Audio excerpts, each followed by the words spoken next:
فرقے شروع سے چلے آ رہے ہیں نا شیعہ اور سنی, ختم کرنا تو ممکن نہیں ہے. تو حضرت عیسیٰ علیہ السلام جب نازل ہوں گے تو تلوار کی زور سے تمام فرقوں کو ختم کر دیں گے.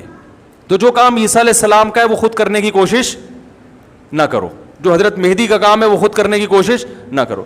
ہم کسی فرقے کو ختم نہیں کر سکتے, لیکن ہم اپنے آپ کو ڈیفائن کر سکتے ہیں. ہم یہ بتا سکتے ہیں کہ ہماری رائے میں صحیح کیا ہے. تو میرے بھائی, نبی صلی اللہ علیہ وسلم نے فرمایا 73 فرقوں میں سے ایک جنتی ہے, تو یا تو ادھر چلے جاؤ یا, بولتے کیوں نہیں, ابھی نہیں بول رہے تو پھر عمل کیسے کرو گے, یا تو پورے ادھر چلے جاؤ یا پورے ادھر آ جاؤ. مجھے خدا کی قسم اس پر کوئی اشکال نہیں ہوتا کہ شیعہ لوگ ماتم کیوں کر رہے ہیں, شیعہ لوگ یہ سب کچھ کیوں کر رہے ہیں, وہ جو ہے وہ مرثیے کیوں پڑھ رہے ہیں, مجھے اس پر اشکال نہیں ہوتا. ان کے دلائل ہوں گے ان کے پاس, ان کے علماء ان کو بتاتے ہیں. وہ کب کہتے ہیں کہ ہم سنی ہیں, وہ کب کہتے ہیں کہ ہم صحابہ کو حجت سمجھتے ہیں. ایک چیز کا انہوں نے دعویٰ ہی نہیں کیا تو ہم ان پر وہ کیوں تھوپیں ان کے سر پہ. لیکن میں آپ کی بات کر رہا ہوں, میں ان لوگوں کی بات کر رہا ہوں جو اپنے آپ کو سنی کہتے ہیں. تو بھائی پھر سنی ہو تو جو اہل سنت والجماعت کے جو چاروں مکاتب فکر ہیں, حنفی, مالکی, شافعی, حنبلی, اہل سنت کے ہیں نا, ان کی کتابوں میں کہیں بھی اس طرح کی کوئی چیز بولو بھائی نہیں ہے. ماتم کرنا اہل سنت کے ہاں جائز نہیں ہے. نبی صلی اللہ علیہ وسلم نے میت پر چیخو پکار کرنے کو حرام قرار دیا ہے. نوحہ کو جو میت پہ رونا پیٹنا ہوتا ہے, گریبان چاک کرنا, اس عمل پر آپ صلی اللہ علیہ وسلم نے لعنت فرمائی ہے. صحیح بخاری صحیح مسلم کی حدیثیں ہیں.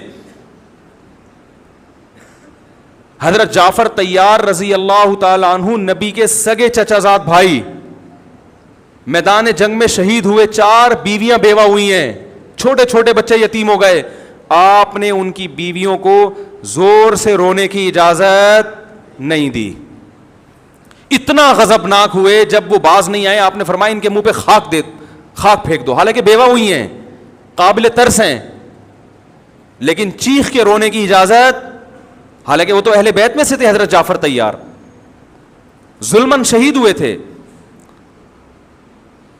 ہماری نظر میں حضرت حسین رضی اللہ تعالی عنہ کا قتل کربلا میں یہ تاریخ کا بدترین ظلم, اس لیے بدترین ظلم کہ آپ غیر مسلموں کے ہاتھوں شہید نہیں ہوئے, بلکہ ان لوگوں کے ہاتھوں شہید ہوئے جو اپنے آپ کو مسلمان کہتے تھے, اور مسلمانوں کی قیادت اس وقت ان کے ہاتھ میں تھی, حکومت ان کے ہاتھ میں تھی.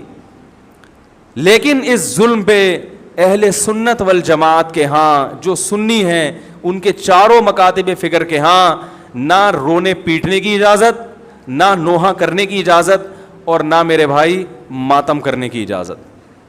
تو جو کر رہا ہے ان کا فقہ ہے, ان کو فالو کرنے دیں.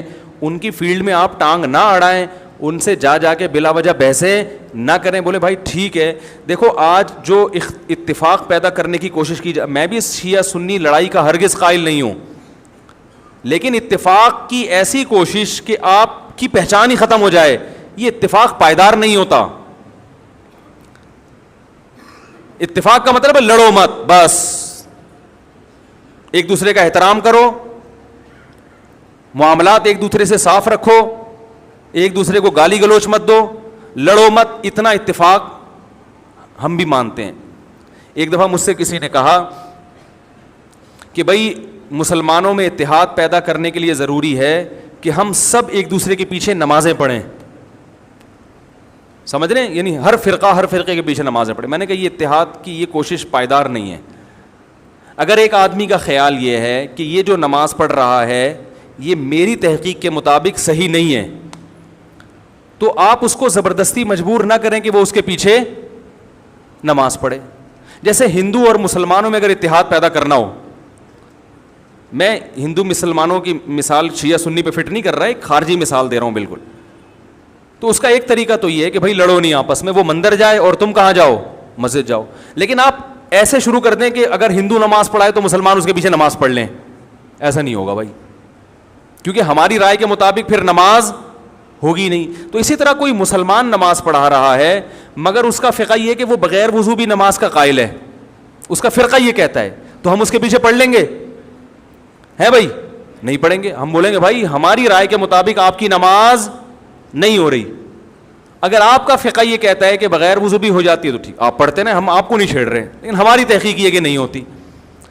تو اسی طرح میرے بھائی, اگر میرا کسی کے بارے میں عقیدہ ہو کہ یہ شرک کا مرتکب ہے اور میں اس کے پیچھے نماز نہ پڑھوں تو اس کو فرقہ واریت نہیں کہتے. سمجھ رہے کہ نہیں سمجھ رہے؟ ہاں لڑے نہیں. دنیا میں درجنوں نظریات کے لوگ ہیں, درجنوں فرقے ہیں, درجنوں مذاہب ہیں, آپس میں محبت سے رہیں. عبادت ہر شخص اپنے اپنے اخپل طریقے سے کرے گا. بہت دنوں سے اخپل کا لفظ نہیں آیا تھا. اسی طرح میں یہ سمجھتا ہوں یہ مشرک تو نہیں ہے, تو توحید پرست, مگر اس کی نماز قرآن و حدیث کے خلاف ہے بالکل, اور ایسی مسٹیک کر رہا ہے جس سے میری رائے کے مطابق نماز ہی نہیں ہوتی, تو بھی مجھے یہ رائٹ حاصل ہے کہ میں اس کے پیچھے نماز نہ پڑھوں. مگر میں اپنی تحقیق اس پہ تھوپ نہیں سکتا زبردستی. تھوپیں گے تو پھر قواریت بڑھے گی. بہت مشکل ہے بھائی, بہت مشکل ہے سمجھانا. تو مجھے لوگ پوچھتے ہیں کہ فلاں کے پیچھے نماز پڑھو, میں کہتا ہوں بھائی نہیں پڑھو. کہنے سے فرقہ واریت پیدا ہوگی. میں نے کہا نہیں ہوگی فرقہ واریت پیدا. اگر آپ کی رائے کے مطابق اس کی نماز قرآن و سنت کے مطابق نہیں ہے تو آپ نہ پڑھیں. شیعہ سنی ہمیشہ سے آئے ہیں اور ایک دوسرے کے پیچھے نمازیں بعض نے پڑھی بھی ہیں, بعض نے نہیں بھی پڑھی ہیں, اور یہ بھی حدیث سے ہمیں ملتا ہے. دیکھو بنو قریظہ میں رسول اللہ صلی اللہ علیہ وسلم نے صحابہ کی جماعت کو بھیجا اور کہا کہ عصر کی نماز کا وقت جب تک عصر وہاں پہنچ کے پڑھنا ہے. مشہور حدیث ہے. راستے میں نماز قضا ہونے لگی. صحابہ کی ایک جماعت کا خیال تھا بھی نماز کا ٹائم ختم ہو رہا ہے, ہم پڑھیں گے نماز. دوسری جماعت کا خیال تھا کہ بھئی نبی نے تو اجازت نہیں دی. انہوں نے کہا بھئی اس لیے نہیں دی کہ نبی کو تھوڑی معلوم تھا کہ نماز قضا ہو جائے گی. ایک فریق نے نماز پڑھی اور ایک نے نماز نہیں پڑھی. اب آپ یہ تو نہیں کہہ سکتے جنہوں نے نہیں پڑھی انہوں نے ان کے پیچھے کیوں نہیں پڑھی, کیا وہ ان کو کافر سمجھتے تھے؟ بھائی مسلمان سمجھتے تھے, لیکن ان کا خیال یہ تھا کہ حدیث کا جو مطلب ہم بیان کر رہے ہیں وہ ٹھیک ہے, یہ جو مفہوم پیش کر رہے ہیں وہ ٹھیک نہیں ہے. نبی نے جب منع کر دیا تو یہ غلط کر رہے ہیں نماز پڑھ کے, لہذا انہوں نے نہیں پڑھی نماز. اور جب انہوں نے مقام پہ عصر کی پڑھی تو یقیناً انہوں نے یہ چونکہ پڑھ چکے ہیں, یہ تھوڑی پڑھیں گے ان کے پیچھے عصر کی نماز, ان کی تو ہو گئی ہے. تو دونوں فریقوں نے ایک دوسرے کے پیچھے نماز نہیں پڑھی, مگر اس کے باوجود نبی نے دونوں کو ملامت نہیں کی, کیونکہ ایک کا کانسیپٹ یہ تھا کہ بھئی یہ حدیث کے مطابق پڑھنا واجب ہے, ایک کا کانسیپٹ یہ تھا کہ حدیث کے مطابق چھوڑنا واجب ہے. نہیں پڑھی, اپنی اپنی رائے پر عمل کیا. نبی کے پاس پہنچے, نبی نے کسی کو ملامت نہیں کی. نہ تو نبی نے یہ کہا یہ جنت میں یہ جہنم میں, یہ بھی نہیں کہا, کیونکہ دونوں کا مقصد اللہ اس کے رسول کو فالو کرنا تھا. اور نہ نبی نے یہ کہا کہ تم نے ان کے پیچھے نماز نہیں پڑھی تو کیا تم ان کو کافر سمجھتے ہو ہیں, کیا وہ انسان نہیں ہے؟ کچھ بھی نہیں کہا. تو عین ممکن ہے کہ میری رائے کے مطابق کسی کے پیچھے نماز نہ ہو رہی ہو تو میں نہیں پڑھوں گا اس کے پیچھے نماز. آپ مجھے گن پوائنٹ پہ مجبور نہیں کر سکتے, اور اس کی نماز میرے پیچھے اس کی رائے کے مطابق نہیں ہو رہی تو نہ پڑھے, کوئی حرج نہیں ہے اس میں. ہاں بلا وجہ کفر کے فتوے لگا کے ایک دوسرے کے پیچھے نمازیں چھوڑ دینا یہ غلط ہے. نہیں آ رہی بات سمجھ میں؟ بلا وجہ ذرا سی باتوں کو اچھال کے وہ اس کے پیچھے مسجدوں میں 2-3 جماعتیں ہو رہی ہیں, اس نے امام صاحب نے اس سے قرضہ لیا چونکہ واپس نہیں کیا تو اس کی رائے میں امام صاحب فاسق ہیں, لہذا دوسرا امام اپنے لیے الگ سے لے کر آ رہا ہے, ٹھیک ہے نا, وہ ان کے پیچھے پڑے گا, وہ یہ غلط ہے. بڑا اختلاف جہاں آئے گا تو وہاں نمازوں کو ہم اجازت نہیں دیتے. تو شیعہ اور سنی کا اختلاف چھوٹا نہیں ہے بلکہ بولو بھائی بڑا اختلاف ہے. ہم تمام صحابہ کو حجت سمجھتے ہیں, وہ حضرات اہل بیت کو زیادہ فوکس کرتے ہیں. جو ان میں معتدل ہیں ان کی بات کر رہا ہوں, جو معتدل نہیں ہے جیسے ہم میں جو معتدل نہیں ہے تو ان میں بھی کچھ ہیں, تو یہ تو اعتدال سے ہٹے ہوئے لوگ تو ہر جگہ ہوتے ہیں. وہ جو ہے ان کی نماز کا طریقہ ہم سے بالکل ڈفرینٹ ہے. سمجھ رہے ہیں کہ نہیں سمجھ رہے؟ ابھی میں اس ڈیٹیل میں نہیں جاؤں گا, وہ آپ انہی کے علماء سے جا کے پوچھ لیں کہ بھئی آپ کے یہاں کیا کیا ہے. ہمارے مجھے اس سے بھی بحث نہیں ہے کہ وہ کیا کر رہے ہیں ہم کیا کر رہے ہیں. میں لڑنے کا قطعاً قائل نہیں ہوں. یہاں آتے ہیں شیعہ لوگ بھی آتے ہیں, مجھ سے ملتے ہیں, میں تمیز سے ملتا ہوں, چائے پلاتا ہوں, سر پہ ہاتھ بھی رکھ لیتا ہوں. بہت اچھا. شیعہ علماء سے بھی سلام دعا ہے ہماری, بیٹھتے ہیں بات کرتے ہیں, ہاں بھائی السلام علیکم, وعلیکم السلام, منڈی والان خالے دیغت میں خوندی کھڑے دے, چائے پئیں, وعلیکم السلام, لکم دینکم ولی دین. بھائی آپ جائیں امام بارگاہ میں نماز پڑھے, وہاں اپنی مسجد میں نماز پڑھے, ہم جا رہے ہیں اپنا جمعہ پڑھانے, ٹھیک ہے. تو یہ ہمیشہ سے ہوتا آ رہا ہے. فرقواریت پھیلتی ہے جب آپ ایک دوسرے کے خلاف غلط زبان. شیعہ صحابہ کو کھلے عام گالیاں دے گا, کوئی دے گا تو فرقواریت پیدا بولو نا بھائی ہوگی. پھر سنیوں کے جذبات بھڑکیں گے, پھر مار کٹائی, دنگا مستی, سب ہوگا. تو فرقواریت پہ کنٹرول کرنے کے لیے شیعہ علماء کی ذمہ داری ہے کہ وہ اپنی عوام کو ان صحابہ کو برا بھلا بولنے سے منع کریں جن سے محبت ہمارے ایمان کا جز ہے, جن کے لیے کٹنا مرنا ہم اپنے ایمان کا حصہ سمجھتے ہیں.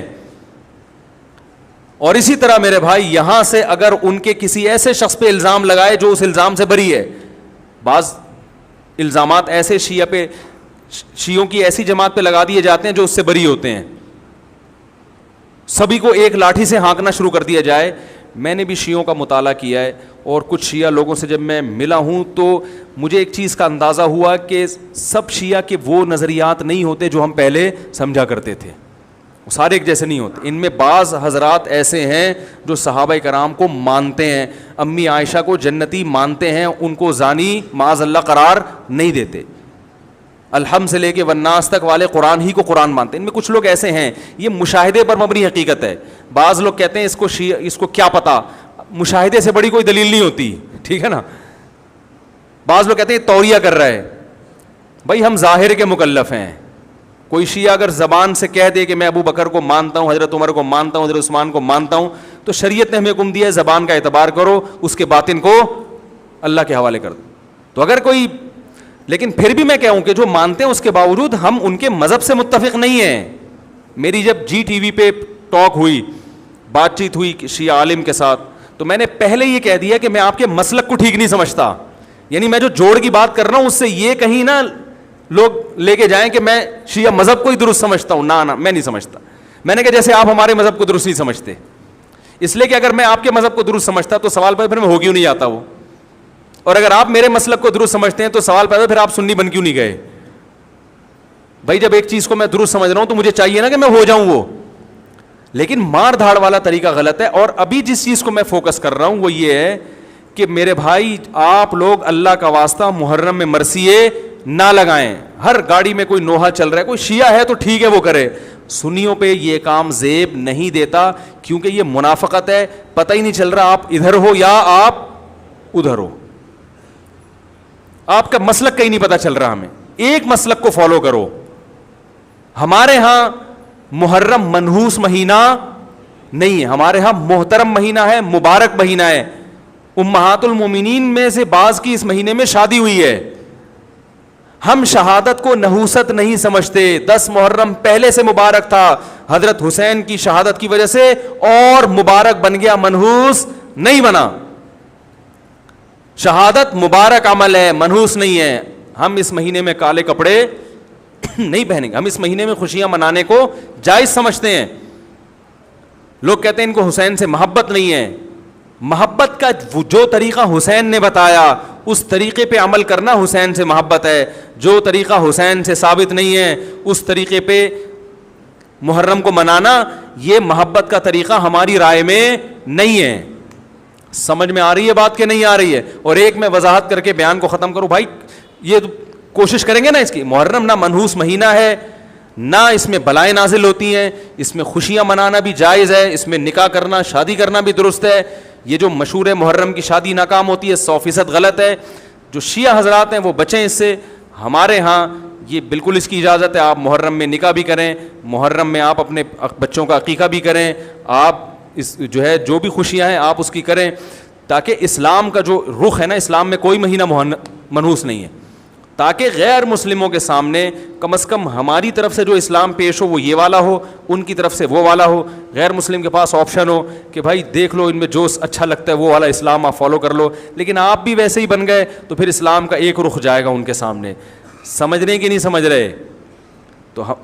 تو اس لیے یہ گھروں میں مرثیے نہ لگایا کریں.